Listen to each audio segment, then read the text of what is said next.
boa noite a todos, com muita alegria, muita gratidão. Damos Boa início a noite. mais um estudo de quinta-feira, toda quinta-feira às 7h30 da noite, que a nossa querida Casa de Emmanuel nos proporciona. E hoje vamos dar continuidade ao estudo do livro Pão Nosso. Nosso irmão João vai nos guiar pelo estudo do item 85. Então convido o João também a fazer a nossa prece de abertura. Então, vamos fechar os nossos olhos, elevar o nosso pensamento a Deus, nosso Pai, agradecer ao nosso mestre irmão Jesus pelos ensinamentos que ele nos trouxe, pelo amor e o carinho que ele tem para com todos nós, aproveitando também ser a nossa mãe, Maria Santíssima, que é a mãe de todos nós, que tem o amor maior do mundo por todos nós. Graças a Deus. Graças a Deus. Então vamos compartilhar a tela.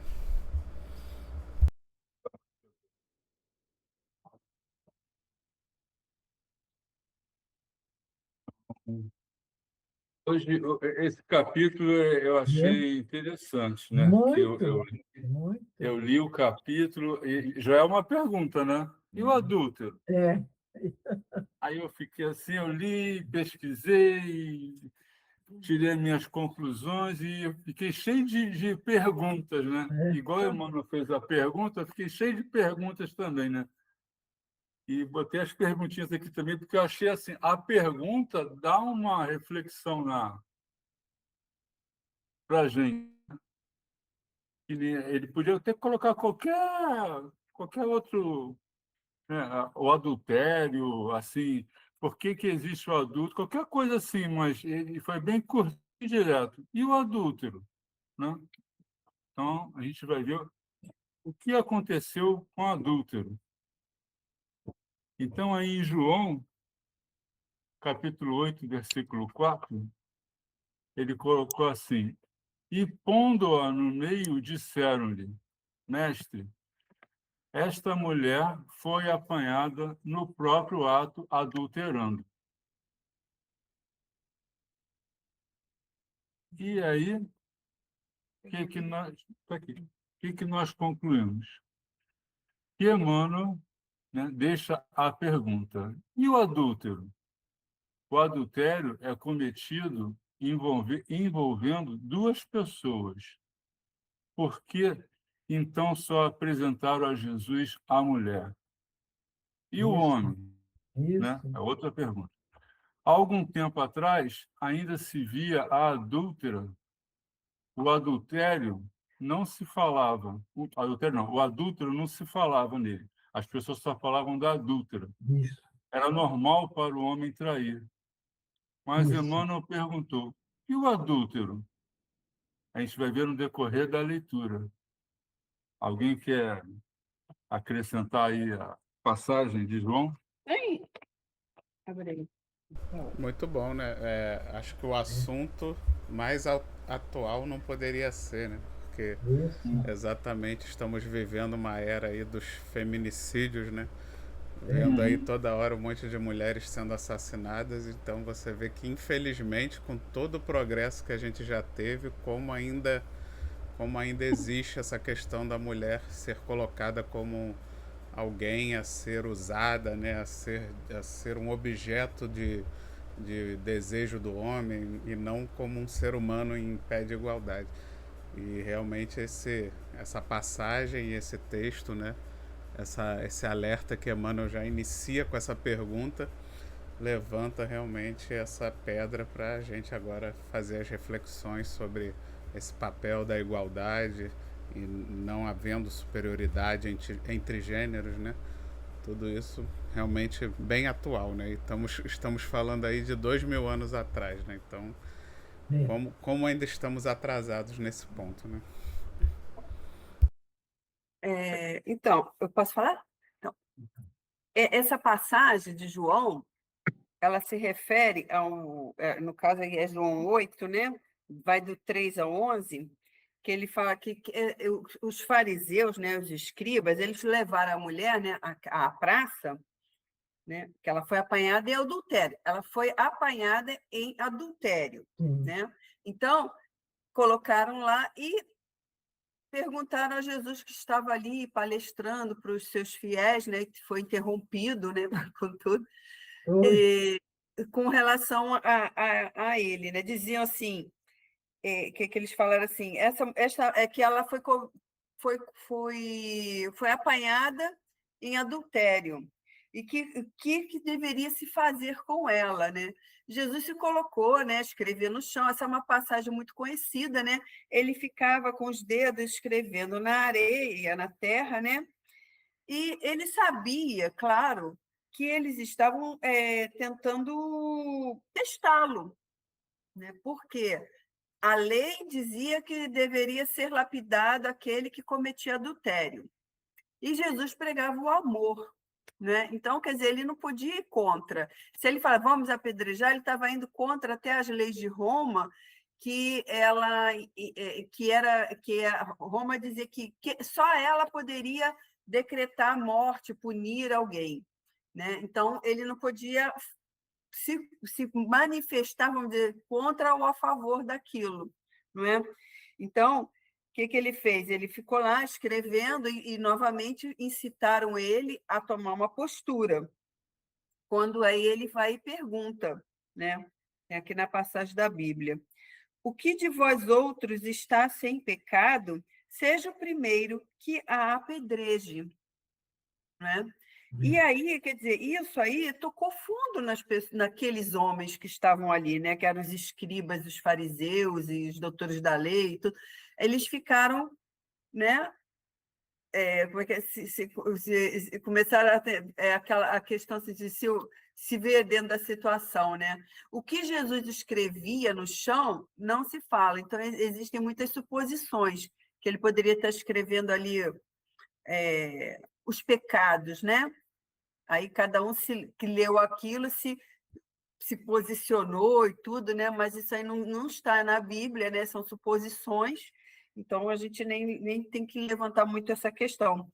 Mas fez com que os mais antigos começassem a se retirar e, consequentemente, os mais novos se retiraram também, porque, né, todo mundo tinha pecado ali, né?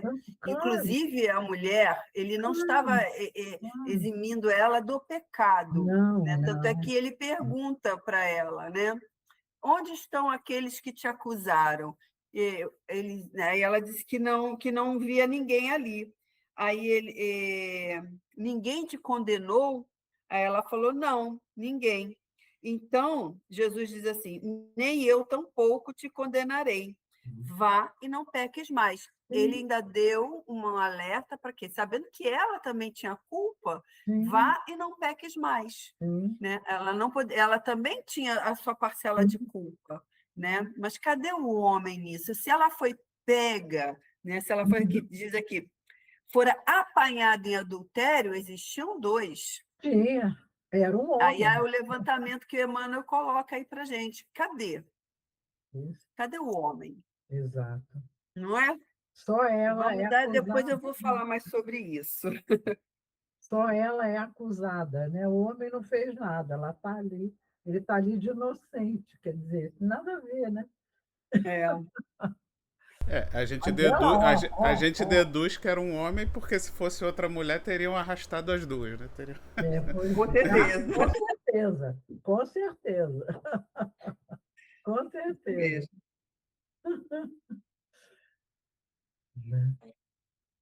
Então, vamos para o primeiro parágrafo. O caso da pecadora, apresentada pela multidão a Jesus, envolve considerações muito significativas referentemente ao impulso do homem para ver o mal nos semelhantes, sem enxergá-lo em si mesmo. Então, nesse primeiro parágrafo aqui, esse impulso podemos compará-lo quando vemos as imperfeições, né? As falhas, as fraquezas no próximo. mas não conseguimos enxergar em nós mesmos. Como aquela passagem que Jesus esclarece que conseguimos ver o cisco no olho do próximo, mas não vemos a trave no nosso. Não conseguimos ver o mal em nós, mas no próximo é fácil. Quem admite que faz o mal? Nós sempre temos uma desculpa, uma saída. Não fomos colocados no meio lá dos supostos íntegros, né? Como a adúltera, exposta e envergonhada. Isso. Quem quiser completar, por favor. Eu gostaria. Só para Vai, ampliar. Jorge. Uhum. Até no texto abaixo, ele vai enriquecer esse conteúdo que você acabou de comentar. Uhum. Gostaríamos também de pontuar que as nossas dificuldades são enormes, né? E hoje em dia, porque naquela época focalizava-se mais a mulher, porque a gente sabe que, principalmente os fariseus, e era objeto. Desculpem, eu tenho que assim dizer. Isso perdura até hoje em muitos lugares, Isso. né? Você vê que tem locais que tem um sultão lá e tem as suas concubinas. E assim vai. Mas o meu ponto não seria esse, seria o adulterar, que eu entendo, abrindo assim com mais, né, ênfase, assim, alargando mais, o adultério num ponto em vírgula, o adultério com um advogado para defender uma causa, o adultério para economizar, por exemplo, areia, cimento, nas partes estruturais, talvez o ferro não, mas alguns outros detalhes. A gente vê empresários aí que adulteram, a gente vê políticos aí que adulteram, principalmente na formação das leis pertinentes, digamos, a salários, a, a grupos de funcionários, tanto na área do setor público quanto no privado. Uhum. Então, essas situações é um adultério. Lamento, né? A gente ter que focalizar isso. Por quê? A nossa imperfeição é muito significativa. É o que o Emmanuel coloca ali, envolve considerações muito significativas referente ao impulso do homem. Porque naquela época ele só via um lado. Mas hoje, aí tem que focar nós espíritas. A nossa visão começa a saltar e a gente ter uma noção mais, né? Eu não sei a palavra, ou por falta de palavras até, né? Adequada. Mas eu entendo, independente eu vou usar a palavra sacrificar a mulher. O Vitor, iniciando, falou do feminicídio aí, né? Pois é. Essa é a contribuição nossa aqui, tá?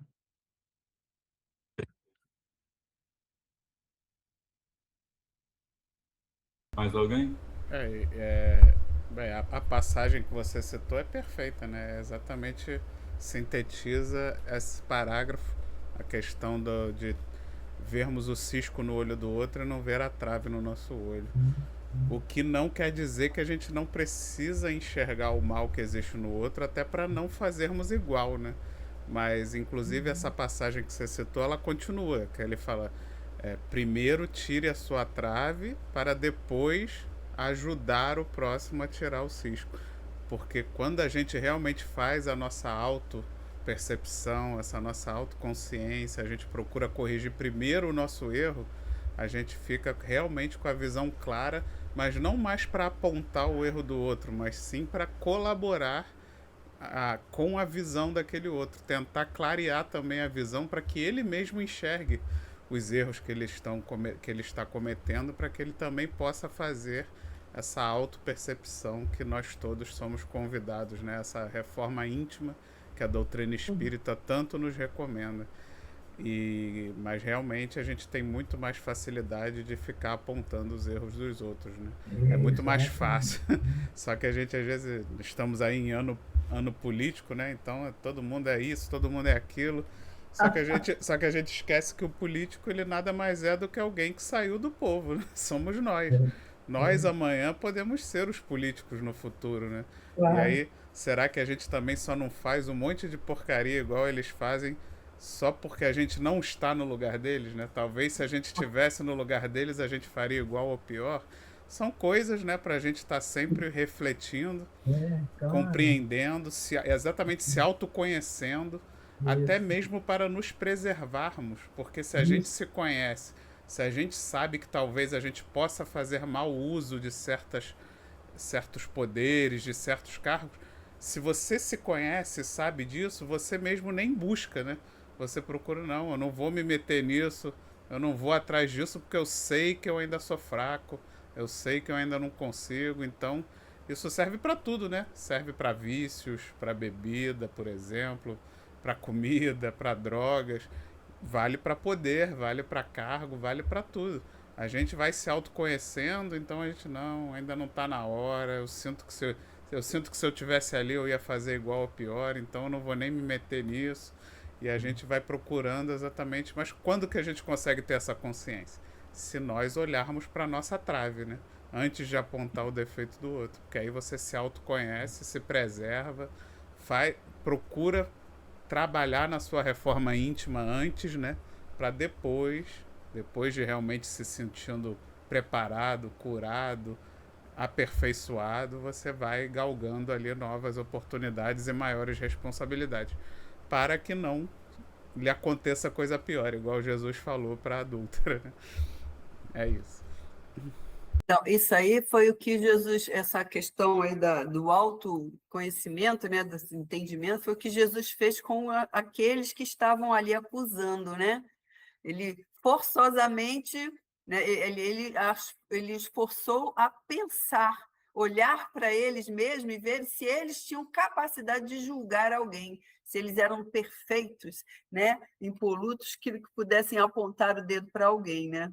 É isso que ele quis dizer também. Verdade. é.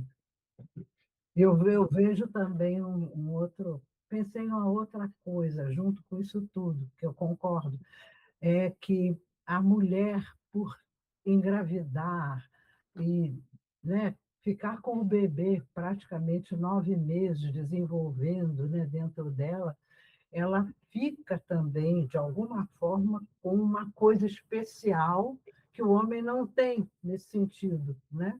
Então, a cobrança é muito grande. Você diz assim, você é forte, você gera um bebê, então você tem que superar, você não pode ter um erro, você não pode ser adulta. Eu vejo também esse lado, a cobrança, nesse sentido, né?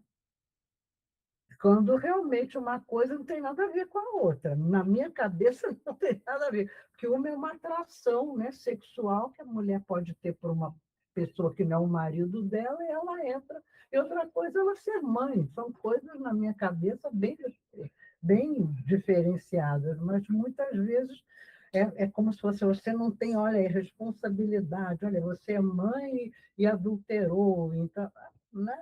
Enfim, é uma observação que eu faço da cobrança em cima. Mas é o preconceito, né? Como você falou. Até hoje ainda se dá valor, por exemplo, à virgindade da mulher, né?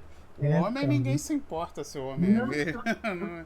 então, então está você vê lá. que é algo que até hoje, e que vem dessa cultura já religiosa desde antes de Jesus até, né? De que o sexo é pecado, de que o sexo é do mal, que é do demônio, que não sei o quê. E que você falou, e ainda bota na mulher uma responsabilidade maior do que no homem. Talvez tenha relação exatamente com o fato da mulher engravidar, né? E aí exatamente botar a mulher como sendo a culpada, né, do pecado do sexo. E a Mas, poderosa, né? A é. poderosa que não pode errar, né? Eu acho que é Humberto Holden, tem um livro, ele fala que desde o período, isso, já há 4.000 anos atrás, nas leis de Moisés, né, que quando o marido falecia, era o irmão que era o sucessor. Falecia o segundo irmão, tem aquela passagem da viúva negra, né? Teve sempre os sucessores. Mas, naquele período, muitas mulheres iam, quer dizer, procuravam a prostituição porque não tinha amparo, tá? E não tinha quem a esposasse. E de onde gerou todo esse cisma aí. E, mediante esse preconceito, né, o Holden comenta lá que foi promulgado, não por vontade nem do Moisés, nem do irmão dele, o Arão. Ele tinha irmãs, ele tinha as irmãs deles. E eles não queriam isso, mas pelo preconceito daqueles que estavam ao lado, aí passou né, como se fosse uma votação. E que se a mulher adulterasse, mandava ver, né? Pedradas em cima. É o que o Emmanuel aí na 2, é o que vai ser lido agora, é mais ou menos o que coloca ali. Ó. Eu só vou listar um pedacinho, para não entrar. Ele fala em reflexão, e a narrativa sugere, identificamos o equívoco, quer dizer, o errôneo conceito. Eu vou parar só aqui. Porque é onde é que está, como já foi dito já, o adúltero. Nós, homens, pronto, vamos falar a verdade mesmo. A influência oculta também dos espíritos está aí. Não é? Tem a pergunta 460, 461, como é que a gente vai identificar esse pensamento que nos é sugerido? A gente tem condições, mas só que a gente pouco está importando-se com isso, né? A gente deixa o barco correr solto. Desculpa aí eu entrar aí já no outro, Não, no outro partido. tranquilo. É até você entrando, até acrescenta, né? Claro. Né? Vamos para o segundo parágrafo. Pois é. Vamos lá. Entre as reflexões que a narrativa sugere, identificamos a do errôneo conceito de adultério unilateral. Aqui Emmanuel volta à pergunta, né? E o adúltero? O ato do adultério é composto por duas pessoas, como falamos anteriormente. Então, por que considerar adultério só um dos lados? Pois é. Por que livraram o homem do apedrejamento e só divulgaram a mulher? Mas, sutilmente, Jesus lembrou a todos, né? Quem nunca cometeu pecado, que atire a primeira pedra. A Selma também lembrou lá no início. Claro. Quando os senhores das leis deveriam julgar os dois e não somente um. Isso. Tá certo. Né? Só ela errou. O outro é um anjo. Quer dizer, tem nada a ver, né? Nada a ver. Então, olha só, a lei de Moisés, né? Porque Moisés ele fez assim, existe a lei de Deus, que é aquela lei imutável, né?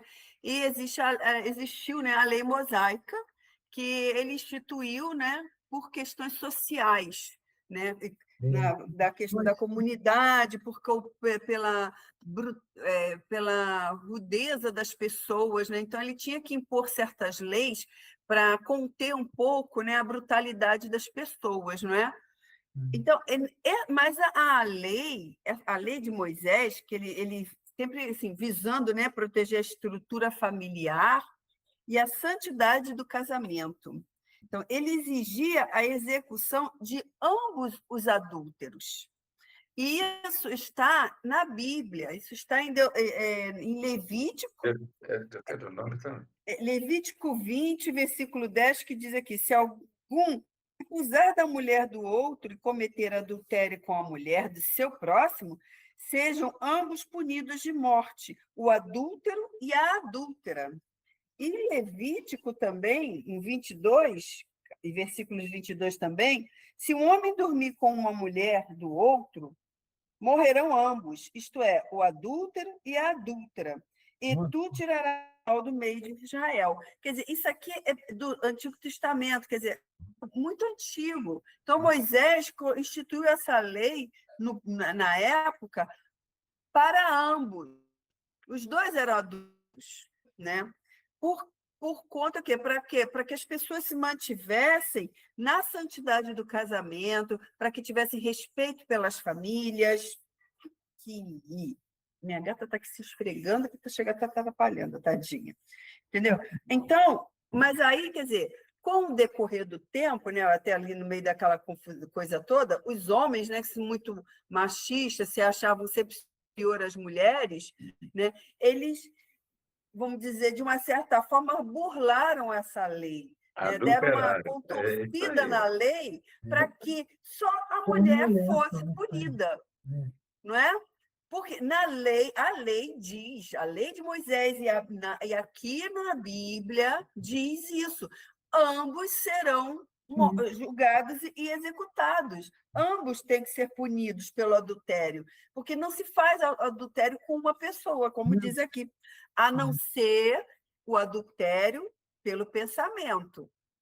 Né? Tem o adultério em pensamento, isso também está no Evangelho, né? Aquele que você pensa. Quando você pensa em desejar alguém, você já está cometendo adultério, né?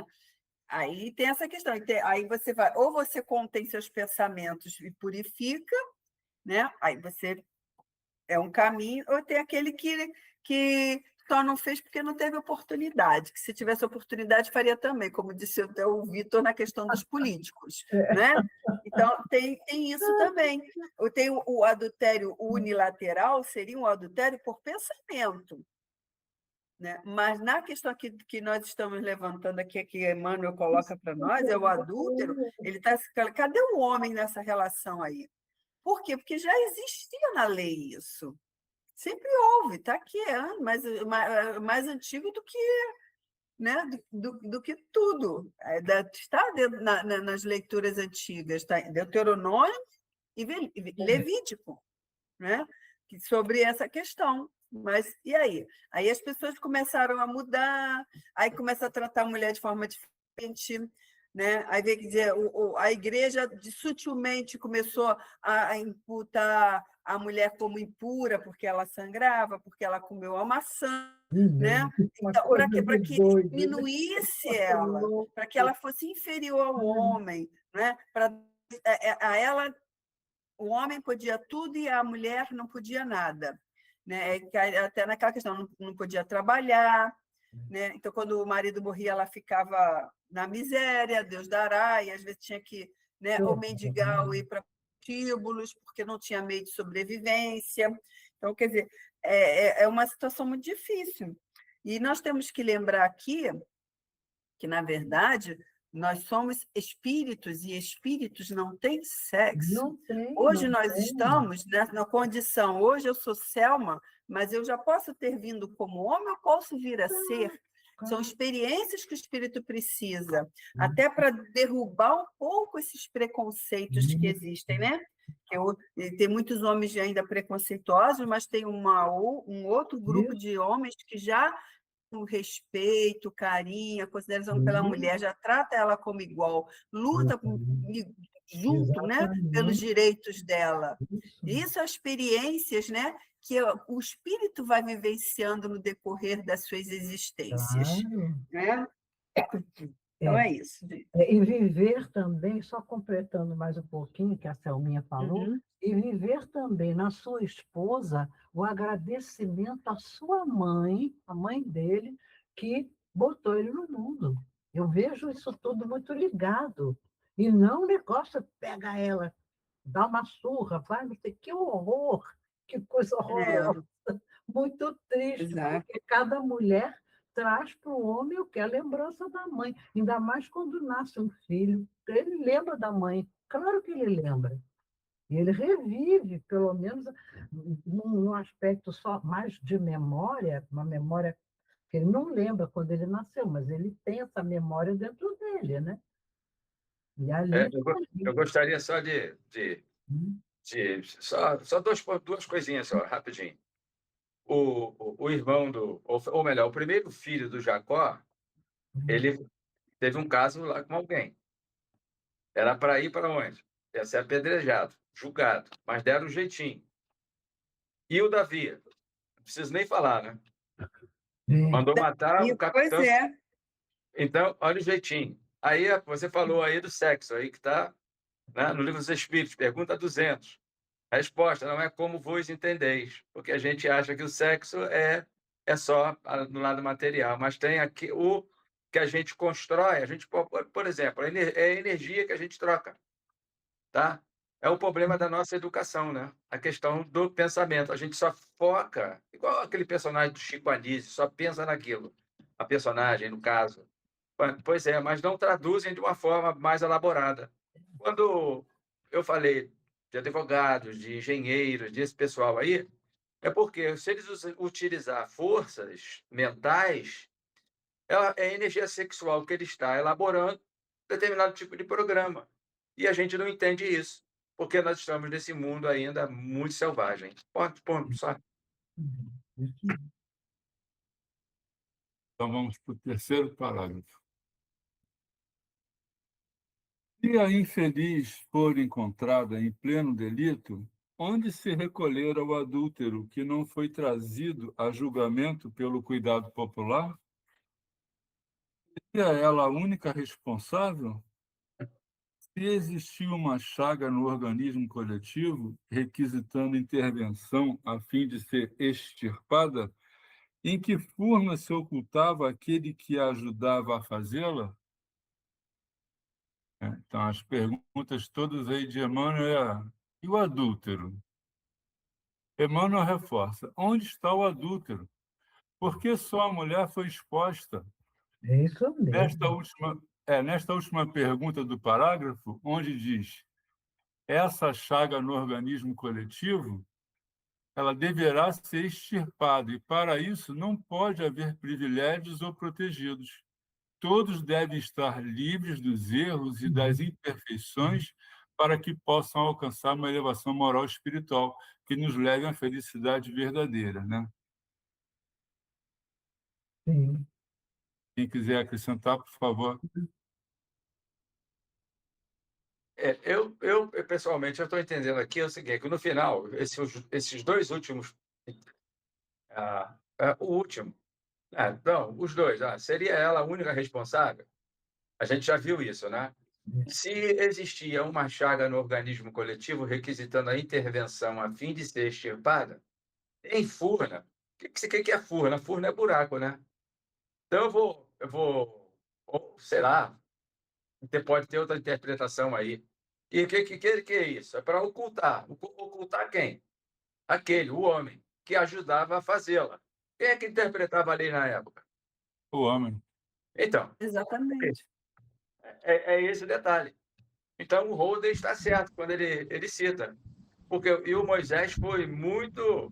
Quer dizer, ele sozinho tinha um grupo de conselhos. Tanto ele e o irmão dele não tiveram voz no conselho. Aí estabeleceu-se, que entrou o grupo farisaico, né, os mais radicais.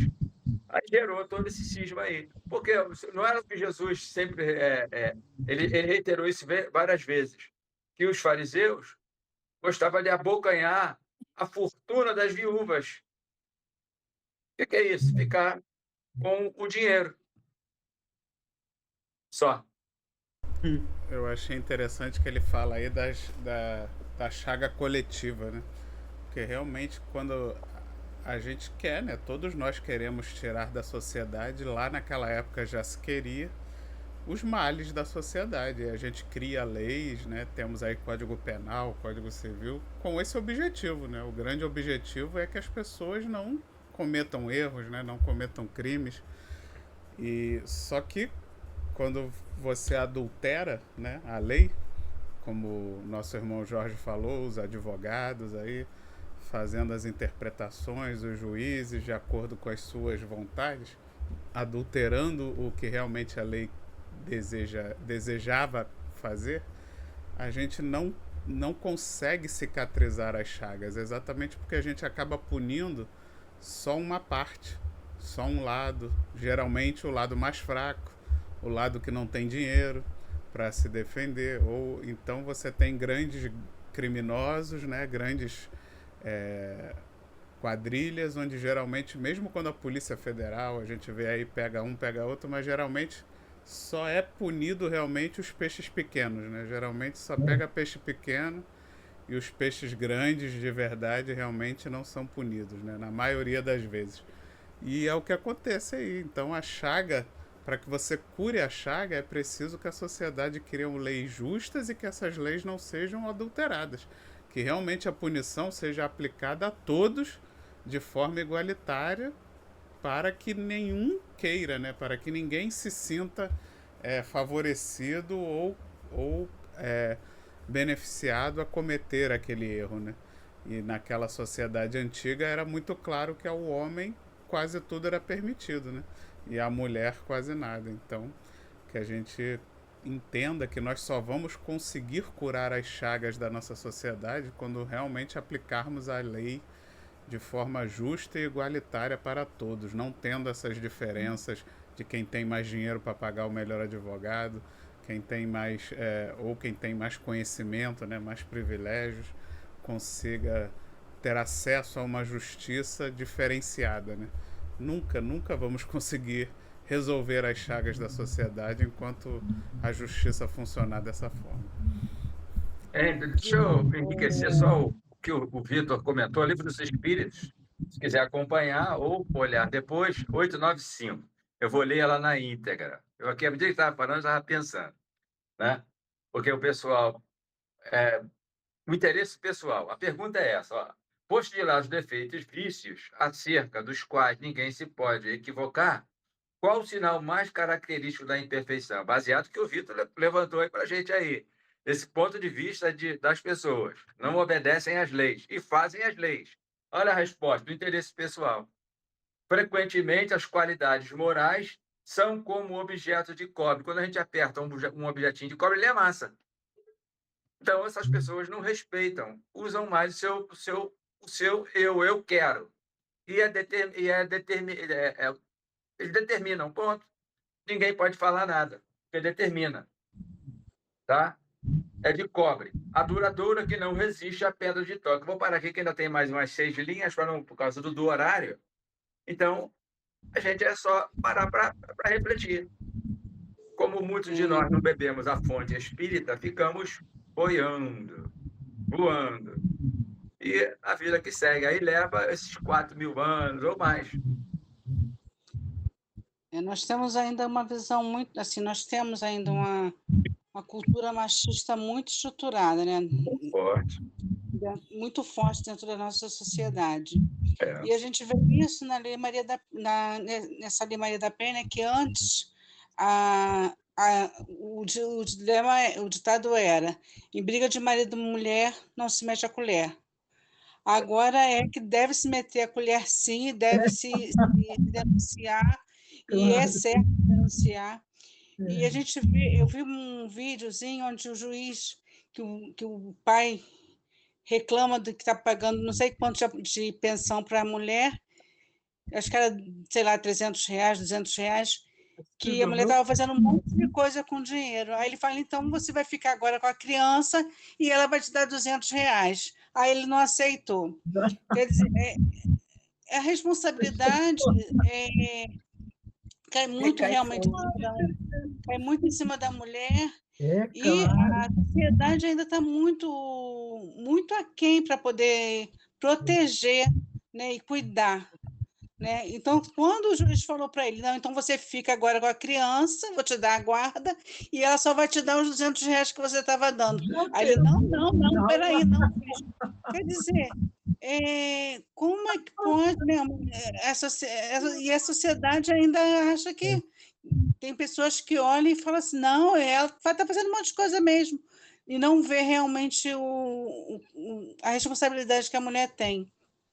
E, infelizmente, essa Lei Maria da Penha está aí, a gente espera que ela melhore bastante, porque ainda tem muita coisa ainda aí para poder ser aprimorada e ser realmente respeitada, né? Cuidar de uma criança. Porque, assim, é o que você está falando aí, o adúltero não é uma pessoa só, né?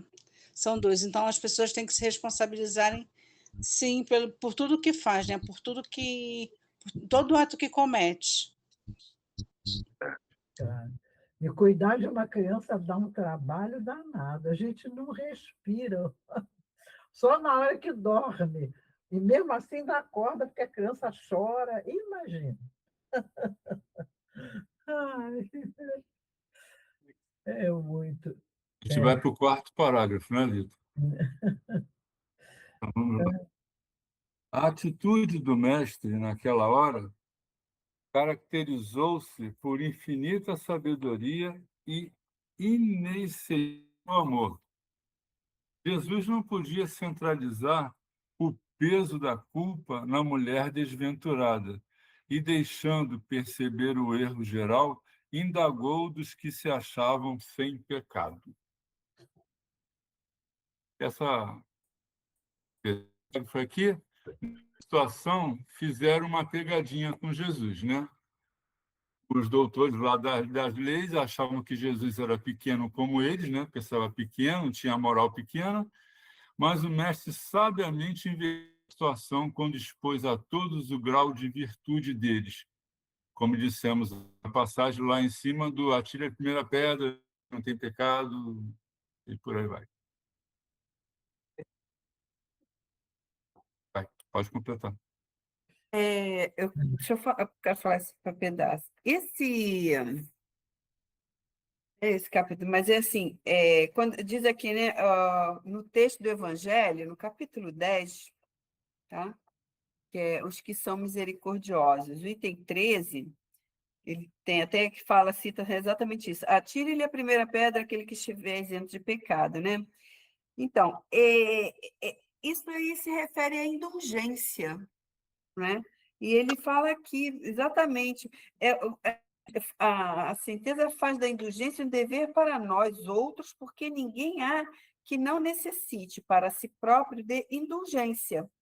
Ela nos ensina que não devemos julgar com mais severidade os outros do que nos julgamos a nós mesmos, nem condenar em outrem aquilo de que nos absolvemos. Antes de censurarmos a alguém uma falta, vejamos se a mesma censura nos pode ser feita. Né? Então, o que ele fala, essa do mestre é que ele está chamando as pessoas, vamos dizer, lembrando as pessoas, né, vamos dizer assim, da questão da indulgência, né? Que a indulgência é aquela que não vê defeitos no outro, ela não se ocupa com os maus atos dos outros, não é? E muitas outras, né? Ela oculta até. Então, isso é um ensinamento que ele ainda deixou. Além das pessoas terem essa autoavaliação, elas têm que ter o quê? A indulgência de compreender o erro do outro, porque, assim como o outro, eu também tenho, todos temos, né? Ninguém tem o telhado de vidro, né? O telhado é de vidro para todos, aliás, né? Todo mundo tem telhado de vidro, né? Desculpa isso. Então, a gente não tem que apontar, julgar, ou tacar pedra em alguém, não é? E, na verdade, nós temos que aprender a ficar essa indulgência para com os erros alheios. É isso. Seguir? Quinto parágrafo. Vai. Eu vou repetir só o que já foi falado, né? Aqui, ó, no finalzinho, no final, indagou dos que achavam sem pecado. Porque Jesus foi hábil. Eu tinha pensado na 886, que é a benevolência, indulgência e perdão das ofensas. E tem o capítulo 10 da página 150 aqui do Evangelho. Eu esqueci qual é o capítulo, mas é o item número 10, lá na página 150, que fala de ser severo para consigo mesmo. Tá? E nós não conseguimos ser severo conosco, não. E Jesus foi como é amor pleno. A gente tem que focar isso, que tem espíritos ouvindo, essa live vai para longe, nós não sabemos onde vai parar, tá? E as pessoas que escutarem vão entender. Que ele coloca assim, ó, indagou dos que se achavam sem pecado. Eu jogar aquele que tivesse sem pecado. Então, ele foi muito, vamos dizer assim, diplomático. Foi um diplomata. Não imputou nenhum lado e também não imputou a ela o equívoco. E também ele deixou só entre linhas. Cadê o homem? Eu paro por aqui. Olha a sabedoria. Olha a sabedoria. Agora, se fôssemos nós, a gente ia ter emoção. A nossa irmã acabou de falar aí da Lei Maria da Penha, a gente partia para cima logo. A gente, quer dizer, perde o equilíbrio emocional. Eu estou falando a gente porque nós estamos no meio, eu sou homem. E o homem, numa situação dessa, perde o equilíbrio emocional. Principalmente quando começa o bate-boca, altera, aumenta o tom de voz, aí chega o orgulho. Aí dá no que dá, o que a gente vê aí. Só isso, ó. Perfeição moral nossa. Vamos lá, para o 5º parágrafo. O grande e espontâneo silêncio que então se fez constituiu resposta mais eloquente que qualquer declaração verbal. Ao lado da mulher adúltera, permaneciam também os homens pervertidos, que se retiraram envergonhados. Depois das palavras de Jesus, ficou o silêncio e a reflexão. A energia e o amor dele expandindo de dentro do círculo, porque eu já vi filme, né? Eu também imagino que tenha sido assim, né? Fizeram um círculo, botaram ela ali no meio e Jesus ali, e Jesus foi para dentro do círculo e fez o que ele fez, né? Esclarecendo aos pobres inocentes, né? Então, ele foi para dentro do círculo, que foi bastante para que os doutores das leis estavam preparados para lapidarem a mulher, fossem vencidos. Sem argumentos, foram se retirando, e Jesus pergunta: mulher, onde estão os que te acusavam? E diz a ela: vá e não peques mais. O amor de Deus não julga, não condena, mas também não passa na cabeça. Ele ensina e nos faz pensar onde estamos errando. Adulto não é somente aquele infiel no que se refere a sexo, é todo aquele infiel às leis de Deus, como o Jorge falou lá acima também, do advogado, né, e do político que quer usar as leis a seu benefício, né, em vez de ser um benefício para todos, eu vou ver o meu lado e os outros que se danem, né?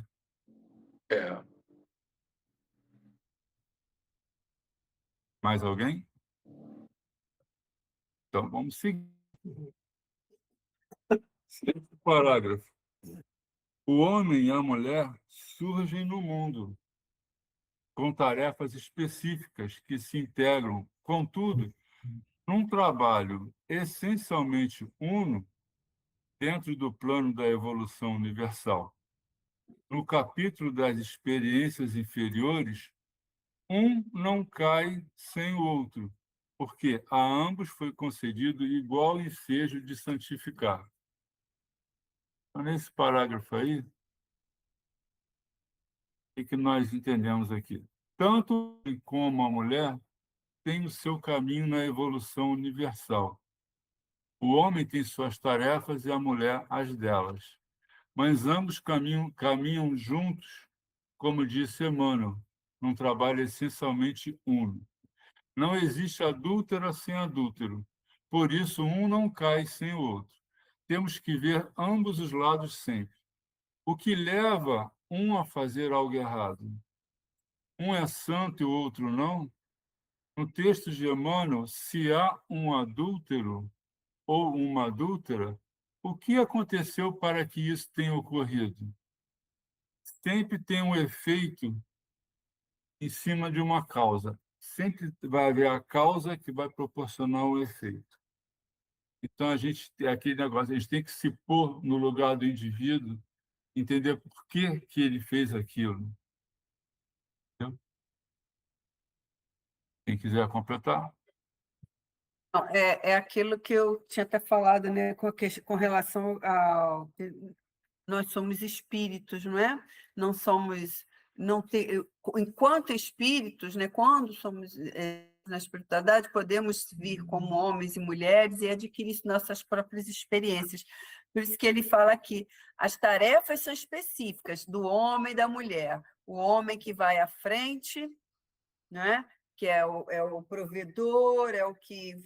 Né, sempre ele tem a força física, né, sempre desde a época primitiva, e a mulher, né, ela tem o quê? É aquela que gera, é aquela que cuida do lar, é a que equilibra, muitas vezes, né, o ambiente, né, o lar doméstico, né, com a sua doçura, né, com a sua passividade, né? E isso são experiências que são adquiridas com as vivências, né? E às vezes o homem que é mais embrutecido precisa também dessa experiência num corpo feminino para ter, para sair da brutalidade também e ter essas experiências mais espiritualizadas, né? Porque sempre fala que as mulheres são mais espiritualizadas que os homens, né? Não querendo puxar sardinha, não, mas a gente vê isso nas igrejas e nas casas espíritas, em todos os lugares religiosos, você vê que a grande maioria são mulheres, né?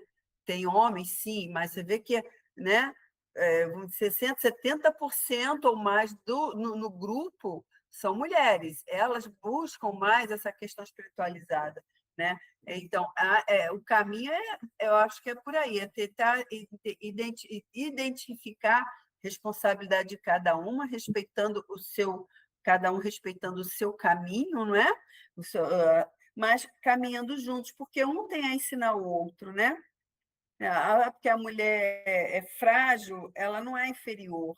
Na verdade, mesmo tendo um corpo mais frágil, ela tem uma força muito grande, né?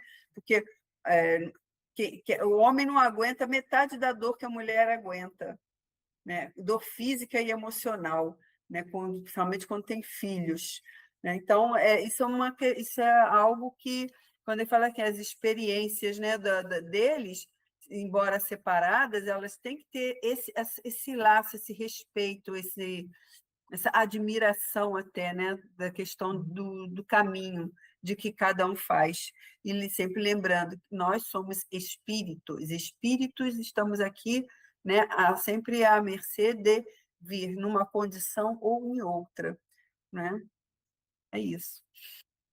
Eu estou procurando aqui, eu não estou conseguindo lembrar qual o capítulo. É o caso Jovino e Anésia. É um casamento, né? É, ele se envolveu-se com uma outra criatura, porque normalmente, em regra geral, todo casamento tem algo a ver entre um e outro, oriundo do passado, de vida anterior, né? E apareceu, eu vou usar a expressão como o conhecido lá no centro usa, né? O Marco Aurélio, ele fala alma gemida. Então apareceu no carreiro desse rapaz, e ele só não tinha, digamos assim, saído de casa devido às duas filhas que foram amante deles na encarnação passada e o filho, que foi o marido da esposa, e ele tinha matado o garoto e jogado o garoto também na família. Ou seja, ele estava repetindo novamente a mesma situação. Por isso, essas intrigas, essas incompatibilidades do seio familiar entre os cônjuges.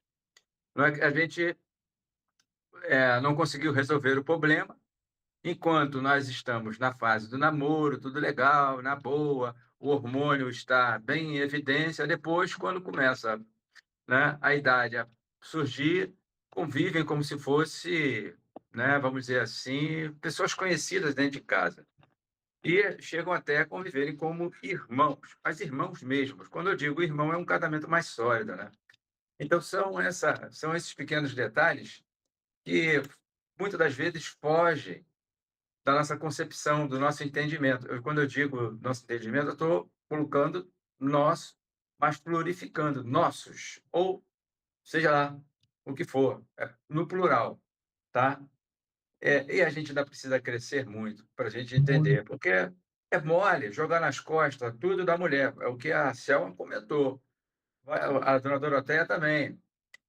Vai aturar a criança, tá? Principalmente quando é excepcional. O homem logo, principalmente o homem, que eu vou parar agora, tá? Que tem um hábito. Foi falado do vício.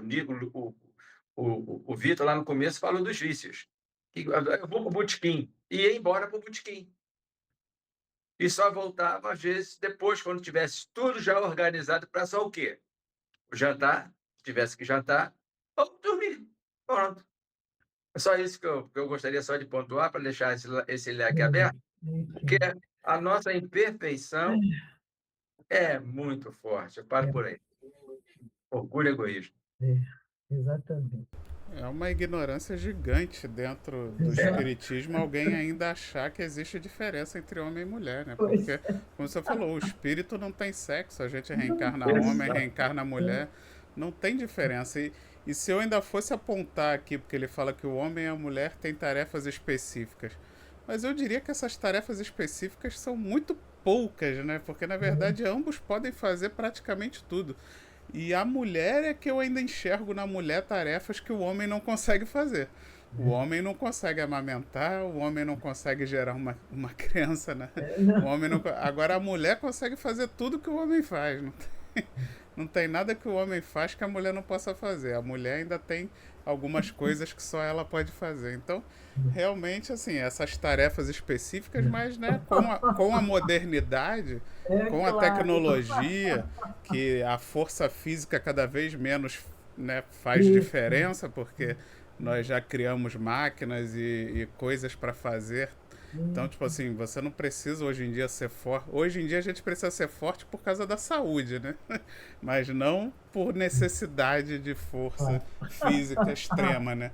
Então, realmente, homem e mulher são praticamente iguais. E as tarefas específicas aí ainda acho que fica mais só para a mulher mesmo. Que a mulher que tem realmente tarefas nesse sentido que só ela pode fazer. Só ela pode gerar um filho, só ela pode amamentar. Mas aí o homem tem que estar exatamente nesses momentos onde só a mulher pode agir, o homem tem que estar ali. Aí é o homem que dá o suporte, não é a mulher. É o que eu falo, diz que a mulher veio para dar suporte ao homem. Não, o homem é que tem que dar suporte para a mulher nessas situações, né, nesses momentos.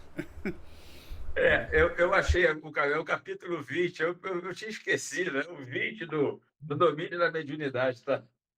Não, ele diz, o Jovito e Anélio. É legal essa leitura. Enfim, é enfiar a viola no saco e cada um fazia o melhor possível, o melhor que pode. Pronto. Aí acaba o problema, acabou a competição, não tem que competir. É cada um fazer o que pode. Pronto, acabou. Né? É isso aí. Né? Então vamos lá, finalzinho, o último parágrafo, né? Geralmente é um resuminho. Se as mulheres desviadas da elevada missão que lhes cabe prosseguem sob triste destaque no caminho social, é que os adúlteros continuam ausentes na hora do juízo, tanto quanto no momento da célere sugestão de Jesus. Então, isso aí também eu entendi que é o resumo mesmo do que Emmanuel falou, né? E da pergunta dele, né? E o adúltero, onde está? Só as mulheres são vistas? Né? Deixo para vocês encerrarem, acrescentar. É interessante a palavra aqui, né? As colocações. Mulheres desviadas da elevada missão, né? A elevada missão, não só das mulheres, né? Como os homens, nós temos a missão que é de evoluir, né? De crescer, né? Chegar a se sublimar. Então, quer dizer, quando ela se desvia dessa missão, é quando ela cai no adultério, na prostituição, essas situações. Uma elevada missão da mulher pode ser gerar um filho. Exato. Né? Também cabe, mas assim, é muito mais do que isso até, né? Que eu falo. A missão dela é como a missão de todos nós, da mulher e do homem, né? Que realmente é o progresso, a elevação, é o crescimento, né? Você está aqui para progredir, como você disse lá na frente. Então, assim, quando ela se desvia dessa missão, que ele fala aqui, a missão que lhes cabe, prossegue sob triste destaque no caminho social, né? Que é aquela questão. Então, é que os adúlteros continuam ausentes da hora de juízo, tanto quanto no momento da célere sugestão de Jesus. Quer dizer, por que aí cabe a ela esse desvio, vamos dizer, né, dela, não é só dela, né? Por que acontece sempre ela ficar lá naquele destaque, né? De que ela é adúltera, que ela é promíscua, né? Antigamente se tinha preconceito da mulher desquitada. Não existia divórcio. A desquitada era a mulher mal vista, não podia nem entrar na casa de família, porque ela podia roubar o homem da mulher, o marido daquela, né? Mulher desquitada. Então, quer dizer, sempre apontada. E o homem? Né? Que ele fala assim, os adúlteros, os homens, continuam ausentes da hora do juízo. Quer dizer, na hora da cobrança, só é cobrada a mulher. Só é cobrada a mulher ser, né, ser santificada, ser beata. Né? O homem pode tudo, a mulher nada pode. A gente vê isso nas histórias, né? Das nossas de épocas e tudo mais, desde os primórdios dos tempos, né? Com essa questão. Sempre recai toda a culpa, todo o preconceito em cima da mulher, como se ela ainda hoje fosse um objeto que pertence ao homem, como eles sempre trataram a mulher como algo, o posse deles. Quando não serve mais, descarta. Como haviam homens na época que eles devolviam as esposas, não tem isso? Né? Eles devolviam as esposas, que eram aqueles casamentos arranjados, aí devolviam as esposas. Por quê? Porque ele estava de olho em outra. Aí inventava, às vezes, adultérios, porque não precisava de prova. O homem falou, né? Antigamente tinha que ter prova, testemunho. Mas depois, não, o homem tinha palavra e a mulher não podia ter palavra nenhuma. Aí ele inventava o adultério para poder devolver a mulher. E ela ficava marcada para sempre, porque ela não podia nem constituir outro matrimônio, porque seria declarado adultério também. Não é? Isso. Até 2005, era crime de adultério na lei aqui no Brasil. Né? Em 2005, destituíram o crime de adultério. Mas hoje você processa. Pode processar, mas não coloca como crime que a pessoa vai presa, que antigamente iam presos, né? Mas só que mudou a lei, você processa e pede indenização. Oi? A lei foi mudada, é assédio da cadeia. Você não pode nem encostar. Não. E se tiver atrás do casamento, você processa o marido e pede indenização, danos morais, emocionais e tudo, mas não é mais crime. Ele pode trair e não vai ser criminalizado, ser preso por isso. Mas, então, quer dizer, você vê que como as coisas mudam. Né? Assim, vai se mudando. Por quê? Porque é uma lei dos homens, né? Não é uma lei de Deus. Só as leis de Deus são imutáveis. Mas essa situação realmente precisa ser mudada com relação à mente do homem. Por isso que ele, como espírito, de vez em quando, tem que vir como mulher, para tentar tirar essa rudeza, esse machismo, né? De achar que a mulher é posse, que ele pode terminar um namoro, quer matar a mulher, né? Porque não aceitou o término do namoro, do casamento, como se ela fosse algo que fosse dele, pertencesse a eles. Né? Por isso que tantas essas questões de feminicídios que o Vitor falou no início aí também. Você precisa mudar isso. Né? Aos poucos vai ser mudado, aos poucos vai ser mudado, porque é para isso que existe a reencarnação, graças a Deus, que vai mudando as mentes da gente, né? De todos nós. Né? Vai acalmando, né? Vai acalmando as negatividades. A gente vai aprendendo, não é? Não é assim que a gente aprende e vai evoluindo? E evoluir também, esses homens também, que acham que as mulheres pertencem a eles, né? E vai aprender também, todos vão aprender, não é? Isso aí é uma lei fatal, isso é fatal. Todo mundo vai evoluir, não importa, querendo ou não, a pessoa vai evoluir. O tempo não importa, mas ele vai evoluir, todos nós vamos. Cara, o sofrimento ajuda muito. Olha, sofrimento infelizmente, é muito bom. Né? É só através do sofrimento, infelizmente. Mas é melhor ter sofrimento do que só ter palmas, né? Ainda sofrimento é necessário. Né? Bota a gente mais humilde, né? Todos nós. O sofrimento, vamos deixar aqui claro assim, para os nossos ouvintes, né? Sofrimento é necessário nesse planeta, que ainda é muito claro. inferior. Não, estou falando de nós.